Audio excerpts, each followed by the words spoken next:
ऐसी लड़की की कहानी है जो हाई स्कूल में पढ़ती थी। उसके क्लास में एक लड़का था जिसे वो पसंद करती थी। एक दिन वो लड़का उसे एक मेले में घूमने के लिए ले जाता है। वहाँ वो बहुत तरह के झूलों को ट्राई करते हैं और खाते पीते दिन कब खत्म हो जाता है उन्हें होश ही नहीं रहता।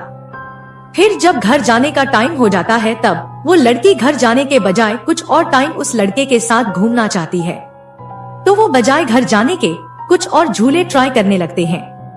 तब वहाँ उन्हें एक जादुई सवारी नाम का झूला दिखता है जो एक सुरंग के अंदर से होकर जाता है।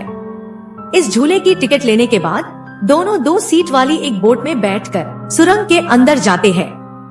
सुरंग के अंदर अजीबोगरीब पेंटिंग्स, अजीब मूर्तियां और जोकरों की तस्वीरें थी। सफर के दौरान कई बार अचानक से अंधेरा हो जाता था और तब लाउड स्पीकर पर जोर से बजता था, बताओ मैं कौन, बताओ मैं कौन, मैं कौन, मैं कौन। और तब एक जोकर के हंसने की आवाज आती और लाइट आने पर एक जोकर की हंसने की तस्वीर भी दिखाई पड़ती।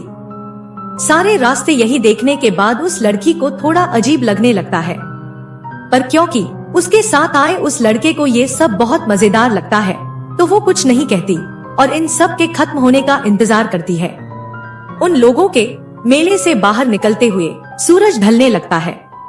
तब वो लड़का उस लड़की से कहता है कि बचपन में उसके भाई उसके साथ आंख पर पट्टी बांधकर एक दूसरे को ढूंढने का खेल खेलते थे, पर उसके दोनों बड़े भाई हमेशा इस खेल में जीत जाते थे और वो हमेशा हारता था।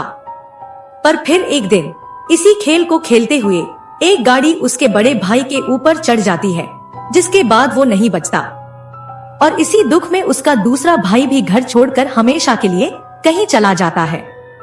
तब से उसने ये खेल नहीं खेला है। ये सब कहने के बाद वो लड़का शांत हो जाता है, पर वो मुस्कुराता रहता है। इस पर उस लड़की को कुछ अजीब लगता है। वो लड़के से पूछती है कि क्या उसे अपने भाइयों की याद आती है। इस पर लड़का मुस्कुराता है और कहता है, ना, अब मुझे हराने वाला जो कोई नहीं है।